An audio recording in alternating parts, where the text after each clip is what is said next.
Voltamos a apresentar Light News, com Maria Rafar.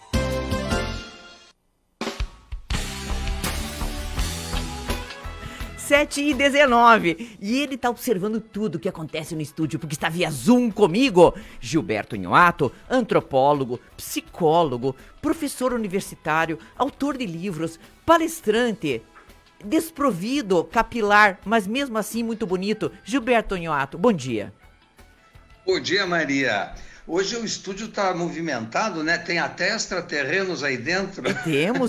Temos. É que o pessoal aqui não sabe, né? Mas eu estou recebendo visitas importantes lá do esporte da Transamérica. Você vê que maravilha, né? Então, mas enfim, vamos deixar isso só para nós. Fica entre nós as notícias, tá? Para quem não conhece o ET, vocês não vão conhecer. Eu conheço, olha que legal. 7h20. Gilberto, bom dia novamente. E vamos falar. Bom dia, Karina, Maria, bom dia, nossos ouvintes, bom dia a todos. Vamos fazer, olha, você não achou linda esta proposta de tema? Reflexões sobre uma vida regida pelo relógio. Coisa mais linda do mundo, né? Esse é o nosso tema, a passagem do tempo. Reflexões sobre esta que eu chamo commodity, que é uma commodity que você não vende, que você não troca, que nenhuma pessoa rica no mundo, por mais rica que seja, pode comprar, né? Tempo você não compra, pelo menos até agora. Você também ainda não tem a máquina que te leve para trás para resolver erros passados. Vamos lá, Gilberto.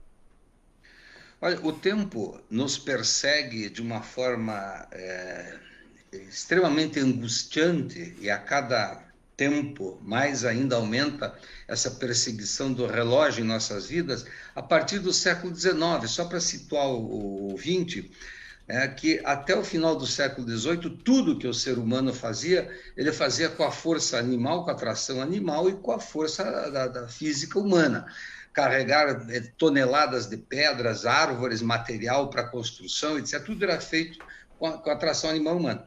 Com a descoberta da máquina a vapor, cria-se os barcos a vapor, o trem a vapor, a maré-fumaça, cria-se depois os carros com outro motor, depois os aviões, e do final do século XVIII para o começo do século XIX até o século XXI, da máquina a vapor nós chegamos à Lua. E depois a Marte. Em 250 anos, essa transformação da tecnologia se dá com a Revolução Industrial, que é a produção das grandes máquinas. E aí, das grandes indústrias, do trabalho de 10, 15, 17 horas por dia, as mulheres no século XIX trabalhavam 15 horas, acordavam às 4 da manhã para iniciar o trabalho. O que aconteceu com o tempo? Aí, a partir do século XIX, o relógio entra em moda, né? O relógio se torna o objeto mais valorizado do século XIX, equiparado ao que equivale para nós hoje com os smartphones, com essas coisas todas aí das tecnologias de mídia. Nós estamos hoje tão presos ao relógio e aos smartphones, só para citar dois exemplos, como estivemos no passado completamente dependentes do relógio. Vejam que, mesmo ainda hoje, Maria, se o ouvinte entrar ali na internet e fizer uma pesquisa rápida sobre a história do relógio, né? Aliás, tem um livro, O Tempo na História, o capítulo 7. Fantástico! Eu comprei por causa esse livro? Comprei por causa do Clóvis. O Clóvis que me indicou. Exatamente. Fantástico. O George James Whitrow, no Sim. capítulo 7, ele comenta sobre o relógio. Mas, se o ouvinte pesquisar na internet, ele vai ver como o relógio se tornou algo de valor, porque ele representa ter o controle do tempo. Há relógios que só existem 4 exemplares. De pulso, não estou falando nem de parede, só os de pulso variam de 3 milhões de dólares, Maria, até 25 milhões de dólares. Relógios com 1.200 diamantes, relógios com um pedaço de pedras meteorito, relógios que significam a nossa tentativa incansável, como você disse muito apropriadamente no início do programa, de controlar o tempo, né? De ter o tempo em nossos pulsos.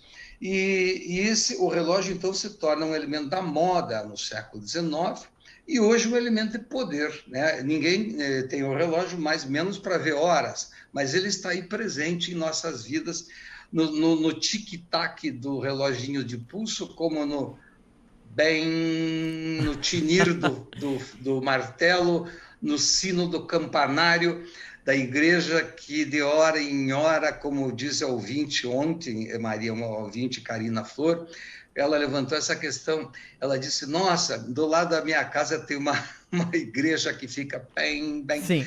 Eu morei na rua da igreja em Morretes, eu escutava de hora em hora aquela angústia do tempo passando, Maria. E no balanço das horas tudo pode mudar. Eu acho que ele não vem. Eu sou péssima para cantar, mas enfim, estou lembrando de uma música. Gilberto, eu tenho 3 observações a fazer, tá? Uma delas é um poema do Cassiano Ricardo, que eu me lembro até hoje, que ele foi objeto de uma prova que eu fiz, quando a gente chamava de científico ainda, né? Agora ensino médio. Eu fiz uma prova de português e tinha esse poema, tá? Diante de coisa tão doida, conservemo-nos serenos. Cada minuto da vida nunca é mais, é sempre menos. Ser é apenas uma face do não ser e não do ser. Desde o instante em que se nasce, já se começa a morrer. Tá? Essa é a minha primeira observação para você, Gilberto. Daí eu já vou voltar a ela. A segunda, quando você fala sobre o tempo, eu me lembro daquele livro do H.G. Wells chamado A Máquina do Tempo, que depois virou um filme maravilhoso e depois outro filme horroroso, porque tem um filme bom e tem um filme ruim sobre esse mesmo tema. E aí me lembra esses homens, esse livro foi escrito em 1895, eu acabei de pesquisar.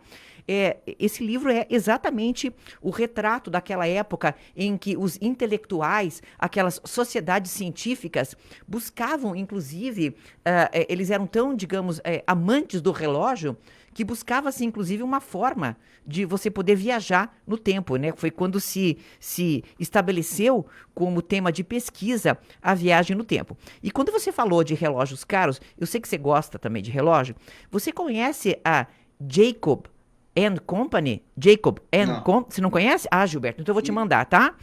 Eu sigo eles no Instagram. São relógios, assim, muitos deles baseados na astronomia e todo o mecanismo ele é aparente. Então é tudo com mecanismo aparente, a coisa mais linda do mundo. São os relógios produzidos atualmente no mundo, não são os antigos, tá? São os mais caros do mundo, atualmente. Jacob Company. Depois eu te mando, tá? O link para você dar uma olhada, tá, Gilberto? Bom, então agora são essas 3 coisas que eu queria comentar com você. Então, a primeira delas é essa coisa que nós não podemos recuperar o tempo, né? E desde o instante em que se nasce, já se começa a morrer, Gilberto. Isso é biológico. Exatamente, né? O nascimento é um processo que, ao mesmo tempo, evolui, ao mesmo tempo, né, nossas células vão morrendo enquanto outras nascem, e chega um momento que morre mais do que nascem, né? Mas é verdade, cada minuto que passa é um tempo a menos que nós temos, especialmente num mundo em que as exigências de aproveitar o tempo são profundamente angustiantes, né? Hoje nós temos o quê? O cronômetro para bater recordes de tempo, de natação, de velocidade, de corrida, de automóveis. O trabalhador tem que bater o ponto do tempo do relógio cronometrado. Antes, os trabalhadores escolhiam a hora que poderiam trabalhar, alguns autônomos ainda conseguem, em parte, fazer isso, mas as exigências do tempo são cruéis, né? E esse poema é muito bonito, e eu sugiro também, Maria, a letra da música dos Titãs, Epitáfio, né? Que é exatamente o epitáfio, é a lápide do túmulo, né? Eu devia ter amado mais, devia ter sonhado mais, devia ter feito isso. Então, são todas, seja no campo da literatura, da arte, da ciência, nós vemos essa exigência, né, da ideia de como nós trabalhamos o tempo. A grande ilusão humana é essa possibilidade de voltar no tempo, né, de ter esse controle da máquina do tempo, como você falou aí sobre o filme, ultrapassar essa possibilidade de vencer o tempo. E um dia, Maria, não tanto pelos jovens, né, que têm uma noção muito diferente do tempo, com as pessoas que viveram mais ou mais velhas, que têm outra percepção do tempo, mas um dia o tempo vai bater na porta da tua casa, que eu digo, de todos nós. E a gente vê isso, né, como como a felicidade hoje, ela se tornou muito mais um momento em que você consegue relaxar e desligar o relógio e dizer, ufa, deixa eu relaxar, ela se tornou muito mais o prazer de viver este pequeno tempo sem o controle do relógio do que os triunfos que você conquista ao longo do tempo. Então, parece que a felicidade se tornou uma espécie de, olha, só dá para a gente ficar um pouquinho, algumas horas, alguns minutos, desligado do tempo, sem fazer nada, ou deixar o tempo passar. Parece que, então, isto se tornou o nosso maior nível de satisfação e retrata muito essas exigências de ter que ser, né? Ter que ser mais bonito, ter que ser mais rico, ter que ser mais feliz, ter que viajar todo final de ano. As pessoas perguntam, chega férias, e daí, viajou para onde? Não quero viajar, mas você tem que viajar, tem que trocar de carro, tem que ser mais bonito, tem que usar o tempo.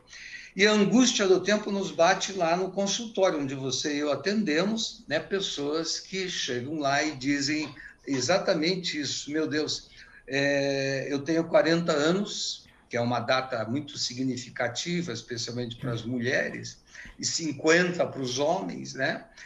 Normalmente essas faixas etárias, assim, quantitativamente, elas se dão mais a preocupação com o tempo, e bate essa angústia, né? Eu não consigo ver o tempo passar, eu preciso fazer alguma coisa. Essa é uma necessidade muito forte, típica da nossa sociedade, onde a velocidade, a rapidez, as exigências marcadas pelo relógio nos imprimem essa angústia de ter que dar conta de tudo isso, Maria. Sim, de ter que dar conta e perceber muitas vezes que aquele seu colega que tem a sua idade fez coisas diferentes que você gostaria de ter feito. Esse é o tipo de comparação que a gente acaba percebendo que cria mais angústia. É alguém com quem você conviveu, você sabe que é seu coetâneo, né, tem a mesma faixa etária, e o teu coetâneo fez coisas que você não fez. E, em especial, fica aquela sensação de culpa por ter, aspas, perdido o tempo, né? Porque a gente ouve falar isso muito, principalmente também quando acabam determinadas relações, alguns amores acabam, né? Isso é normal. E aí você diz, eu perdi muito tempo nessa relação. Isso a gente ouve falar bastante também, né, Gilberto? A gente ouve também, né, Maria, pessoas que trabalharam a vida inteira e acabaram muitas delas porque não tinham outra saída, senão ter que trabalhar o tempo todo. E depois que trabalharam, enriqueceram, tiveram estabilidade, elas dizem, eu pude comprar tudo o que eu pude comprar com o dinheiro que eu ganhei. Eu só não pude comprar o meu tempo. E a pessoa percebe que ela perdeu coisas que passaram e que nunca mais vão voltar, né? A relação com os filhos, a proximidade com a família, algumas proximidades com os amigos. Então, essa ideia que o Benjamin Franklin criou, né, de que atribuído a ele a frase tempo é dinheiro, né, o ganhar dinheiro também é uma das grandes exigências, e não digo que não seja necessário, óbvio que mas é uma das grandes exigências que muitas vezes nós passamos um longo período da vida que é necessário, e depois perdemos o tempo, né? Perdemos coisas que jamais nós reconquistaremos. Então, essa reflexão, o que você faz com o teu tempo, não é exatamente, Maria, o tempo que está no relógio, mas é o significado que acontece naquele dia. Digamos que hoje seja o dia do pintor, o dia do artista, todo dia tem lá dia disso, dia daquilo, né? Dia dos psicólogos, dia da mulher. Em vez de se comemorar exatamente o tempo cronológico deste dia, comemore-se o significado disso, né? E viver a experiência cotidiana do significado do seu dia a dia, a cada minuto, a cada momento de nossas vidas, porque jamais, jamais nós recuperaremos isso que passou, esse tempo perdido, Maria. Gilberto, muito obrigada por estar conosco, obrigada mesmo por mais uma preleção super, super interessante da tua parte. 7h33, agora eu me despeço de você, porque, claro, o tempo ruge e a Sapucaí é grande, né? Tchau, tchau, obrigado a Valeu. todos.